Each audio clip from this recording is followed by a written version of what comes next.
Political analyst Somadoda Fikeni joins us now to unpack the DA policy conference outcomes. Prof, good evening and thank you very much for your time tonight.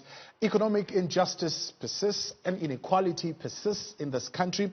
Opportunities remain skewed. The DA holding its first policy conference this past weekend. They've decided that the best way to deal with economic injustice, yet moving us forward in as far as freeing ourselves from the legacy of apartheid, is to adopt non-racialism.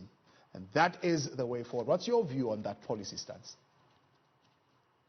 Well, I do think that political labels mean nothing. The reality is on how you translate them into specific applications.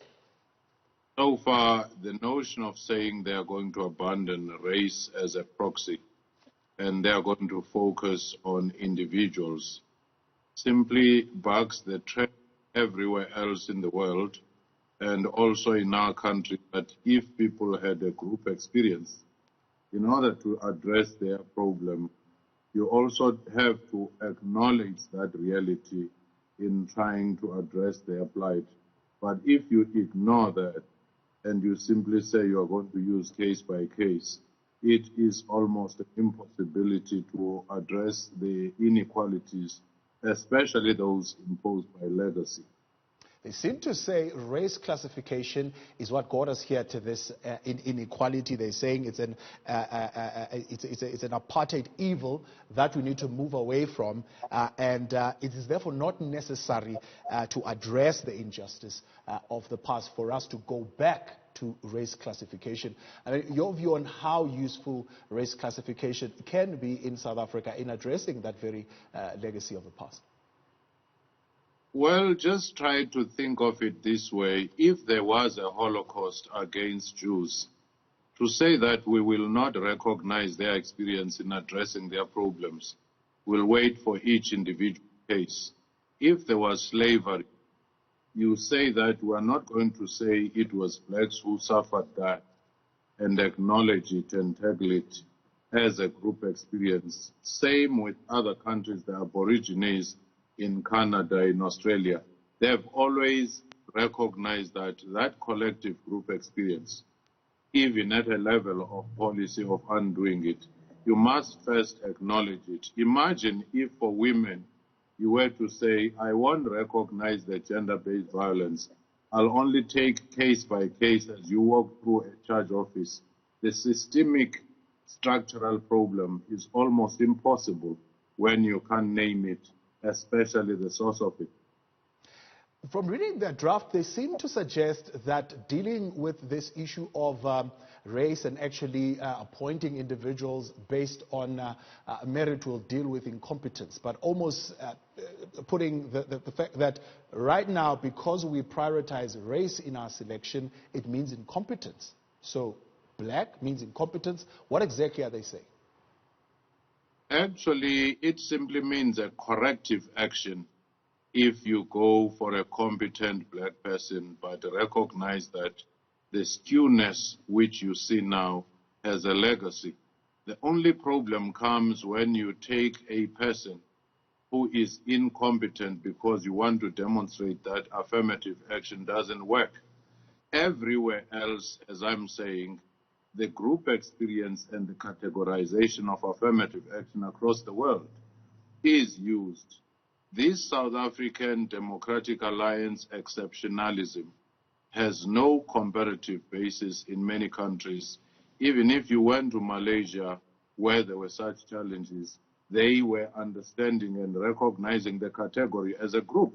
So once you ignore the group experience, you almost make it impossible to identify the systemic reproduction of these within a historical context. You may not even understand the institutional culture that makes it impossible to transform something when you have now suddenly said any person who walks through the door is eligible. And that does not mean you would ignore other racial groups or whites in those considerations, but it simply means the corrective action for the historical injustice must acknowledge that this was a group experience, not individuals.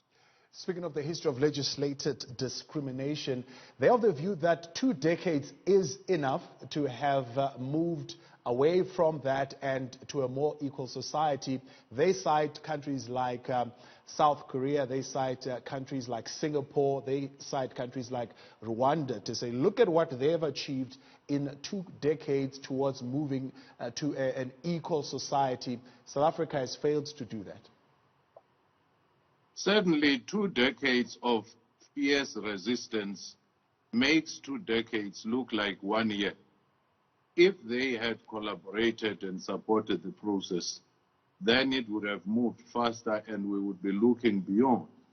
But the very same people who had resisted every move are the ones who say when that move to transform has failed, are now saying the failure is attributed to the system, not to the resistance.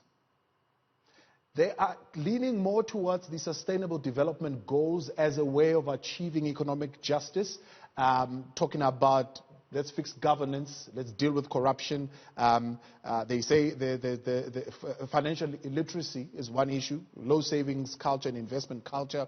They're saying low quality education and equal health access.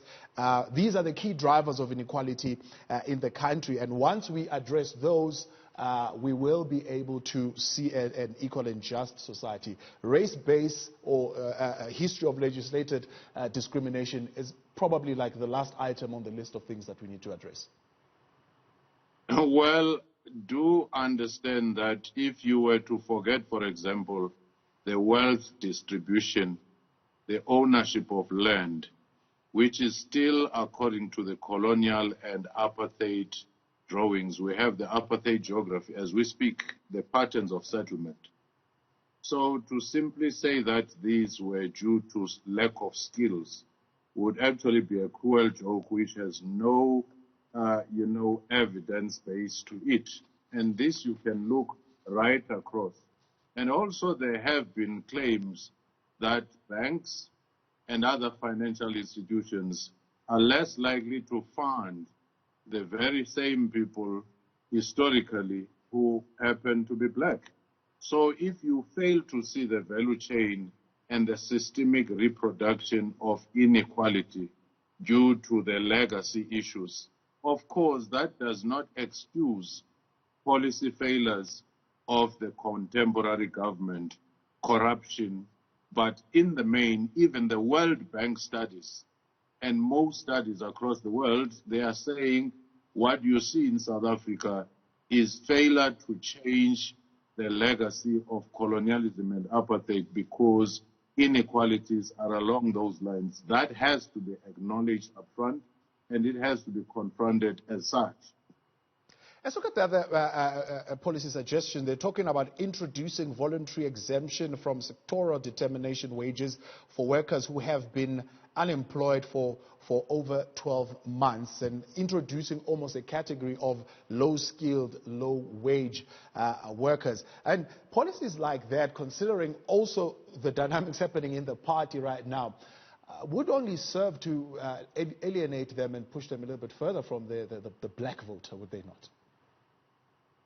Well, to the extent that workers would be sensitive and many people to the lowering of their wages, as much as they may want the employment. In any event, even though we may have laws that look like stringent, that look like you have minimum wage, the real practice on the ground is that you do have low employment, you do have, the poor payment of employees, and some of them may be foreign nationals, some of them are informal, coming from rural areas within the country. And that in itself is used to bypass the very laws that are there in place. So the reality is that you already have flexibility of payment as a reality. Even if you were to say, now let's make it a policy, it is already existing, but simply not monitored. Now, looking at all the parties and looking at this particular policy conference, is there a party, Prof, in your view, that has come up with policy publicly that addresses the issue of economic inclusion and freeing ourselves from the past? Or will there ever be such policy, and will we ever be able to reach that point? Well, almost all parties, you'll be surprised when you look at their election manifestos, they do proclaim that they are trying to address that. Right from Freedom Front Plus to all others, you would even be surprised that even AfriForum does say that we want an equal and a just society and so forth. But the reality is, between the policy promises that all political parties, those who claim to be radical, liberal, social democrats, and all across the spectrum, what they promise to do and what the practices are, that is the real test.